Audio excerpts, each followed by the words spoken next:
Hi, my name is Barb Nangle. I'm the founder of Higher Power Coaching and Consulting. I want to welcome you to my podcast, Fragmented to Whole, Life Lessons from 12-Step Recovery. This is episode 64, From Indecisive to Decisive. Something I've noticed that's really common for people in recovery is the inability to make a decision. This could be a decision that's incredibly complex, like, do I make this career change? Or it could be really basic, like, what shirt do I wear? Sometimes people become so overwhelmed at the prospect of making decisions that they just can't make one, so they decide not to decide. This means you're leaving your life up to chance rather than taking the reins and choosing the course of your life.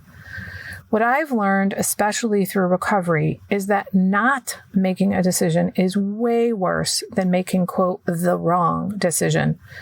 I put that in quotes because in my experience, there's no such thing as the wrong decision. You can't possibly know what the outcome would have been in any situation had you made a different decision. What I typically say to someone who's struggling with making the right decision and or terrified to make the wrong decision is that there is no wrong decision except the one you didn't make. We tend to think that the right decision is going to lead us to the best outcome, but bad decisions can lead to good outcomes and good decisions can lead to bad outcomes. So let me unpack some of that. Sometimes even, quote, bad decisions can lead to good outcomes. That's why it's important to focus on the process rather than the outcome of your decisions. Instead of focusing on how successful your choices are, focus on how comprehensive your decision-making process is, how you make decisions. What I've learned over and over and over again in recovery is to reach out for help, to ask other people for guidance and feedback.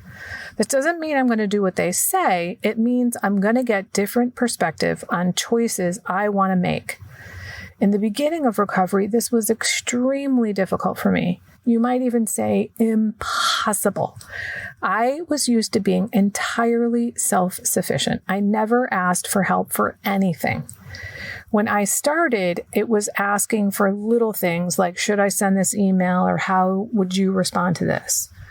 We do this not because we want other people to tell us what to do, but because we want to hear different kinds of thinking.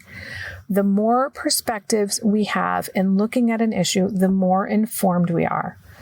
Often, the people I ask for help with something will ask me questions that make me think of factors that I never would have considered. In the past, I was afraid to ask people for help. I was afraid to share my thinking process with other people. And I've become less and less afraid because I've become more and more used to reaching out, and I've seen the benefits of reaching out to other people. When I was making all the decisions on my own, it landed me in 2 12-step recovery programs. One thing that might be stopping you from making decisions is something called decision fatigue. This is when your energy gets drained from having to make too many decisions each day. One of the ways to combat or prevent decision fatigue is to make decisions ahead of time. Here's a couple of different ways you can do that. The first is by eliminating decision-making altogether. Here's an example. I've known some people who, rather than deciding which pair of socks am I going to wear today, they buy all of the same exact socks. They're not wasting their decision-making energy on something that's not that important to them. I've also heard people talk about this in terms of the spoon theory. They say, I only have so many spoons to use today, and I'm not going to use any of them on this. What they're talking about is their energy per day. So they have to decide where they're going to spend their spoons or where they're going to spend their energy. Do you want to spend your energy making decisions about what socks you're going to wear? If it's really not that important to you, then maybe you could go buy all the same socks. However, if socks are very important to you, then find another area of your life where things aren't that important to you and eliminate the need to make a decision if you can. I'm going to illustrate another way to make decisions ahead of time by using the example of food. Let's say you want to be a healthy eater. Then if you make decisions ahead of time about what you're going to eat, it's not only going to make your life a lot easier, you're going to be more likely to stick to eating your healthy foods. Maybe you plan for an entire week's meals at once. That means you've made the decision one time during the week for the whole week. And you don't have to come home from work and go, oh my God, what am I going to have today? If you've made the decision ahead of time, you'll have all the ingredients on hand, and maybe you even made the meal ahead of time. It really depends on your lifestyle. Making decisions ahead of time can reduce decision fatigue. This can either be by eliminating decision-making altogether or by making decisions about something you do regularly ahead of time, like meal planning. You can also combat decision fatigue by settling for good enough. Before recovery, I would work at something to get it just right. Now, I've realized that done is better than perfect, and not done. For example, I've been taking my podcast content and turning it into written pieces, which I publish on medium.com every 2 weeks. I write for an hour every day, Monday through Friday, and I allow myself 2 weeks to get a story together. No matter what state the story is in, I publish it at the end of those 2 weeks. Getting the content out there is more important to me than perfecting it. And there's no such thing as perfect anyway. When it comes to something creative like writing, there's no way to know when something is truly done. So I've instituted a deadline for myself, a boundary, if you will, so that I've made the decision ahead of time. The piece is done on the second Friday, period. I just learned in the last couple of days that there's actually a name for people who settle for good enough. They're called satisficers. It turns out that satisficers are consistently happier than people who are considered maximizers. Maximizers feel like they have to choose the very best possible option, and they often get really stressed when making decisions. Then, once they finally do make a decision, they're constantly calling into question whether that decision was the right one or not. More stress. Whereas satisficers are like, maybe it was the best and maybe it wasn't, but at least I made a decision and was able to move on. They're content with the decision they've made. I have gone from being a maximizer before recovery to being a satisficer. I realized that that was like a game I played in my head. It was a way for me to self-sabotage. Even though I got a lot of shit done before recovery, I get way more shit done now because I'm moving forward all the time. I've learned how to make decisions in a healthy way, which is not to ruminate about them and go back over them again and again and again and again. That kind of rumination about anything is unhealthy. Not only does it paralyze us from taking action because we're stuck in our heads, it also activates our inner drugstore with chemicals like cortisol and adrenaline, which keep us in a hyper state of arousal, and it's unhealthy to stay in that state for any length of time. It also prevents us from thinking properly because it cuts off the frontal lobe. I don't know about you, but when I'm in fight or flight mode, I can't think. And I want to be thinking clearly as much as possible, especially when it's time to make a decision. It's easy to put relatively unimportant decisions on autopilot, like what kind of socks am I going to wear? But when you have more difficult decisions, like one that's going to impact the course of your life, or maybe something in between those two kinds of decisions, it might be helpful for you to categorize the types of decisions as small, medium, and big decisions. You can be more playful and maybe even create a system like I've talked about above for the small decisions, but you're going to want to apply your best thinking to the bigger decisions. But now I want to move away from thinking and talk about intuition. You've probably heard people say you should just go with your gut when making decisions. But if you're anything like I was when I came into recovery, you're really not in touch with your gut. You're not sure what your intuition is, or maybe you are, but you don't trust it because you've been told not to trust it.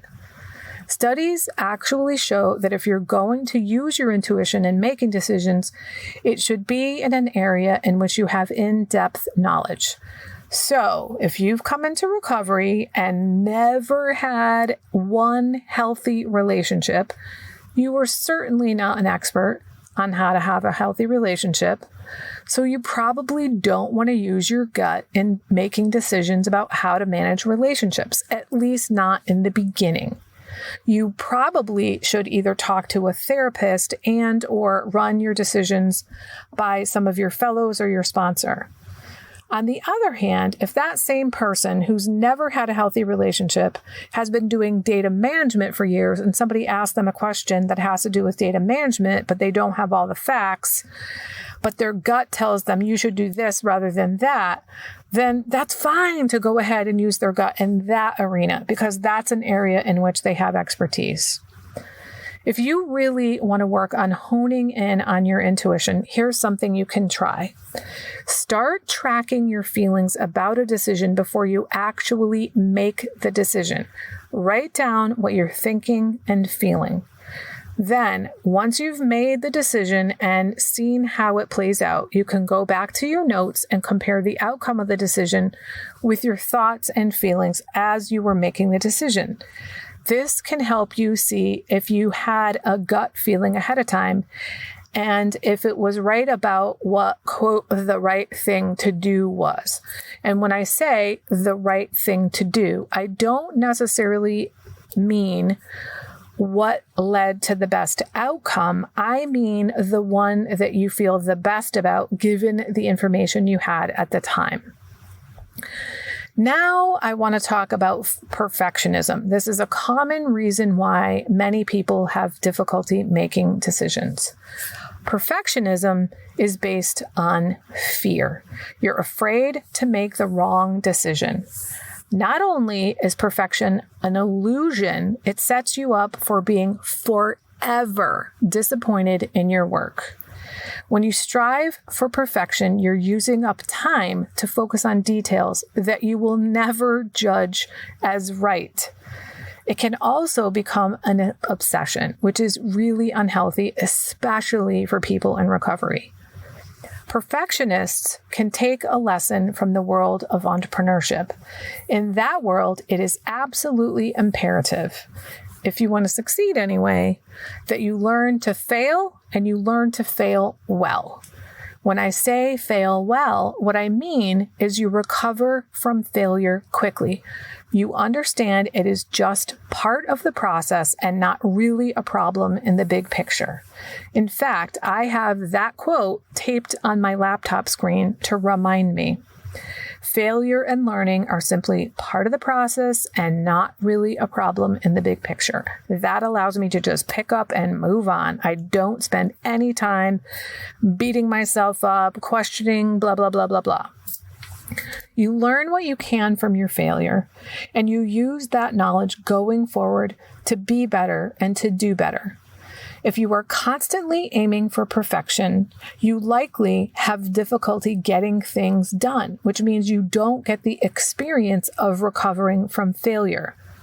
Recovering from failure is going to contribute to your ability to make better decisions in the future. If you suffer from perfectionism, it might be helpful after you complete something kind of big big to purposely change the way you look at it. Instead of going back and looking at all the things you did wrong, try to look at the thing in its entirety. Instead of just looking at the imperfections, be sure to look at the successes as well. If this is really hard for you, think about how those little imperfect details that you're focusing on can be part of your next efforts to improve. You are inevitably going to be disappointed with things that you do and things that you create.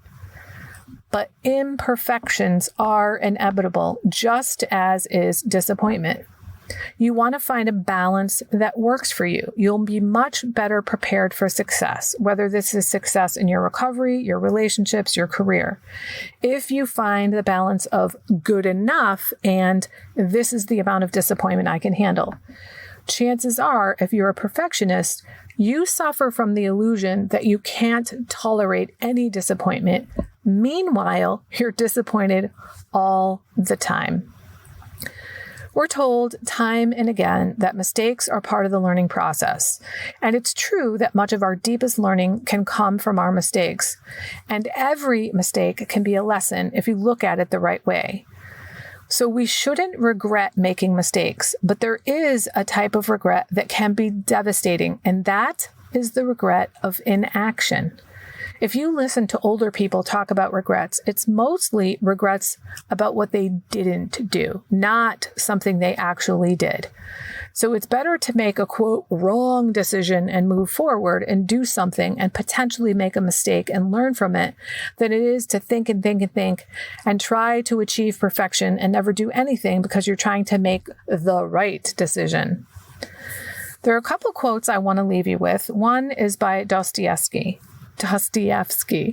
Everything seems stupid when it fails.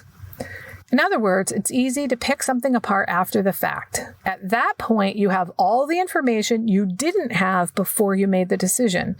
So instead of going back and looking at your outcomes and saying it was a bad decision, try coming up with a decision-making process that works for you. This could be eliminating decisions, making decisions ahead of time, allowing yourself to do a finite amount of research, making pro and con lists, asking for help from others, including experts. Instead of deciding that the outcome is the thing that tells you if something was a good or bad decision, create a decision-making process that you're comfortable with and use that process to tell you if you've made a good decision. In other words, if you stuck to your process, it was a good decision, no matter what the outcome was.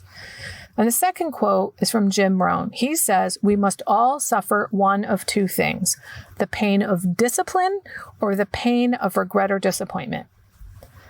Achieving your goals, whether they have to do with recovery, your career, or your relationships, can be painful because of the amount of time, energy, and sacrifice it takes to achieve the things that are worthwhile. However, there is something else that's more painful, and that is the regret of inaction, disappointment, and laziness.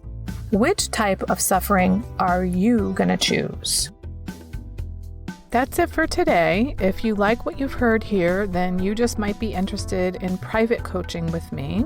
If that sounds like you, head on over to my website, which is higherpowercoachingandconsulting.com, and click on the contact menu. I'd be happy to schedule a consultation with you to help you make lasting changes in your life, like I've made deep, lasting changes in my life. My ideal client is someone who is ripe for change, but I'll coach anyone who wants to be happy, joyous, and free. So if that's you, shoot me an email. I'd love to hear from you. Thanks for listening. Be sure to like and subscribe so you can be sure to get future episodes of my podcast. Thanks again.